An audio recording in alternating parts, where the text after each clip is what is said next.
Hello, it's me. It's my first demonstration video, and I'm hoping that it's really successful so that I can do these more often. We are going to talk about printmaking today.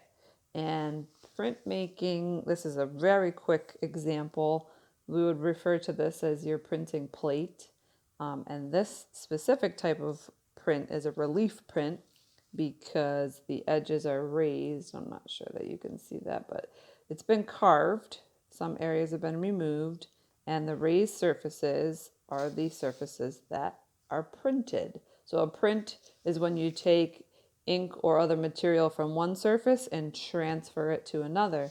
And in this case, it's very analogous to a stamp. That would be probably the most familiar thing that you have to compare. So you see the text is backwards over here, and that's because when you print it, you get it? And I printed it, you can see, over and over and over. That's the great thing about prints. You are all going to make your own print, and the type of print you're making is actually called a monoprint because each one is going to be different. Ah, look at this. Look at that. So each one is unique. Mono, a prefix meaning one, a monoprint would mean one. However, you are making a whole bunch. They're just not all looking the same. So this is what we're going to talk about.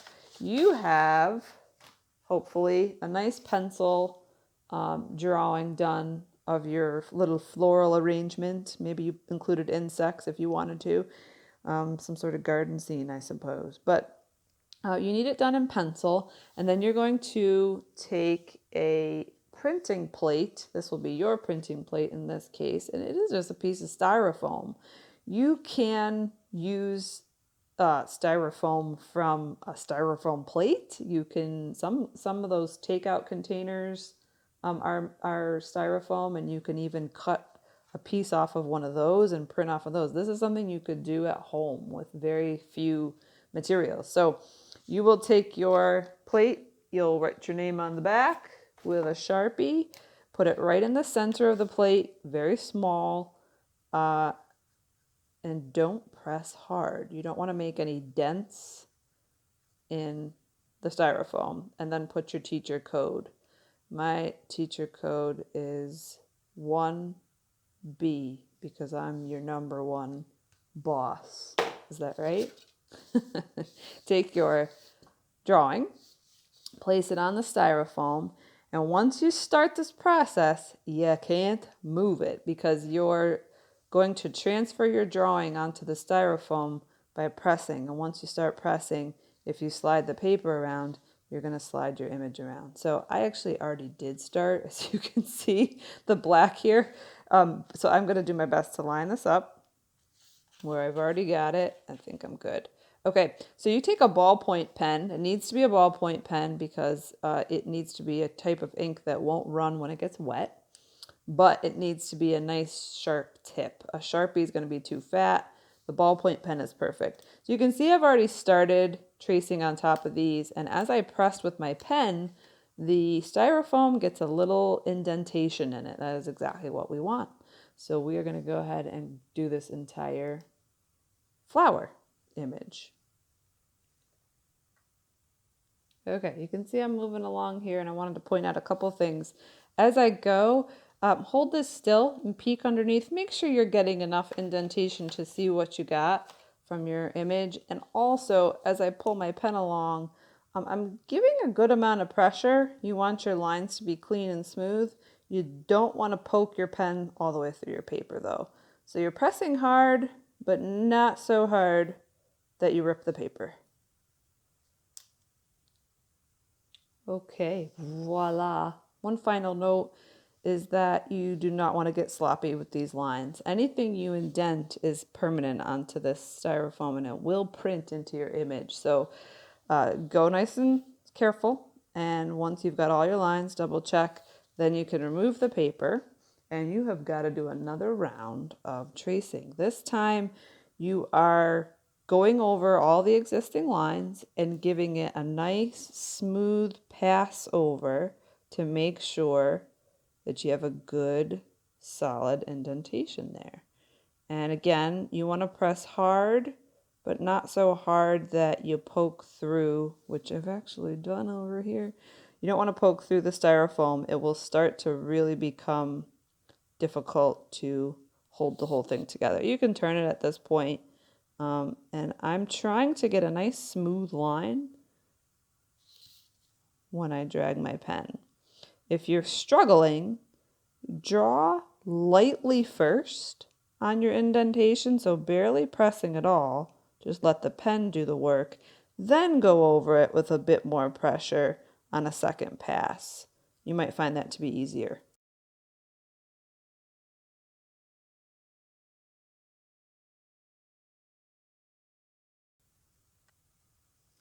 Oh, voila, again, it's done. I've gone through everything. I've gone over everything at least twice, and I have nice, smooth indentations. We could even call it carving. It's kind of analogous to carving. So the next step is to color it in with markers. So you'll have a set of markers at your table, probably 2 sets, and you're just using water soluble markers. So you wouldn't use a Sharpie for this. It has to be something that will run when it gets wet. So Crayola markers are perfect. A lot of you have that at home.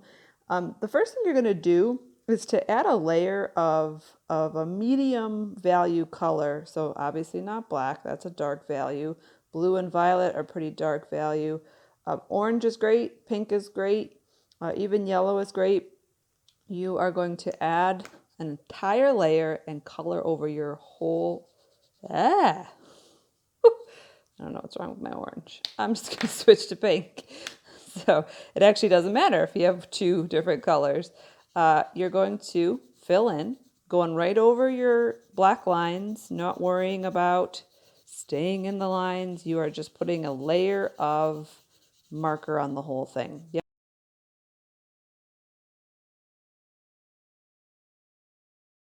I'm going to take a sponge and some water. Let's set my printing plate aside. And the sponge you want to be wet, but not dripping. If you have drops of water on your paper, that would be very bad. So the sponge is wet. I've squeezed out most of the extra water. You're going to take your piece of white paper and you're going to drag that sponge across in one direction first, up and down, and then go left to right. So you've kind of done 2 coats. Now, you want your paper to be glossy, a little bit of shine to it, but there should be no really wet areas that look like a puddle in any way. And the longer I stand here and talk, the drier my paper is getting, which is bad. If your paper is too dry, you will get a very dry print that doesn't come out. So my ink didn't transfer because my paper wasn't wet enough on this image. And so because I've just talked through all that, I got to wet mine one more time. So only wet it when you're totally ready to go. So you'll see now. I will do a pass over. And gosh darn it, now it looks too wet. I will wait just a second to let that soak in. Okay, it looks a little bit glossy, but nothing looks really wet. Take your printing plate, flip it upside down, carefully place it near the center of your white paper, and press down. Once you press down, you cannot slide this. It has got to stay where it is, or your image will be shifty and a mess. Give it a nice massage on the printing plate, on the back of it, but don't scratch it. It's kind of challenging with my rings. I don't want to make any indentations on the back, but give it a good press. If you feel very talented, you can now carefully flip this over. I didn't slide it. I was really careful. And now massage this side. And what will happen is you'll actually start to see the edges of your printing plate. Give it a good rub. You want every area on this paper to get a really good rub. So really good massage. And I even go over it with the side of my thumb to make sure I haven't missed anything. Okay, and then slowly peel it off. What you'll notice right away is that the image looks a lot brighter. The colors look brighter than they did on here, which is great. That looks good. So you're ready to do your next marker fill. If you have any areas of heavy ink, it's okay as long as you don't add something like yellow on top of that. That would obviously make our yellow marker dirty.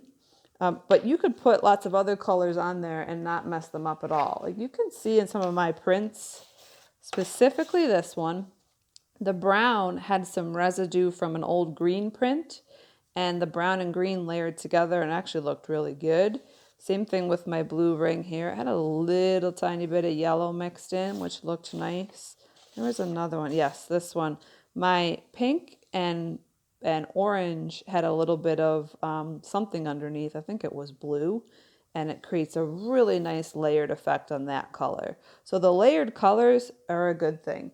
So as you start, if you want to include yellow anywhere, do it first. Because like I said, if you have areas that have another color next to them and you get the yellow dirty, it's dirty forever. So start filling in your printing plate this time, focusing like you're coloring in a coloring book, filling in small sections.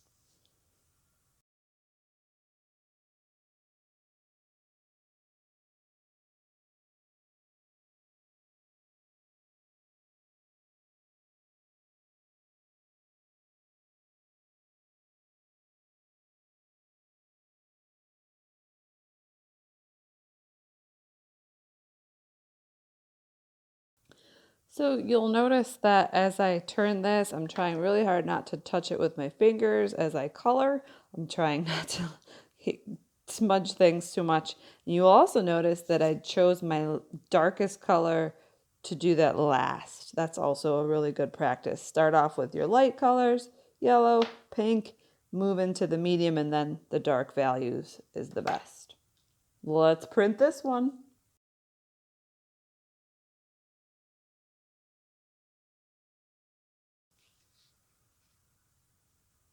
Oh, beautiful. Love it. Some primary colors, if you hadn't noticed, yellow, red, and blue. I love the black background. You can see there's a little bit of ink residue left. You could, if you feel like you had too much ink, you could take a paper towel, dip it in a little bit of water, and just wipe it off. It'll come clean very easily. So I could do this all day, but I think you should try it. And I hope you have a great time. Can't wait to see what you make.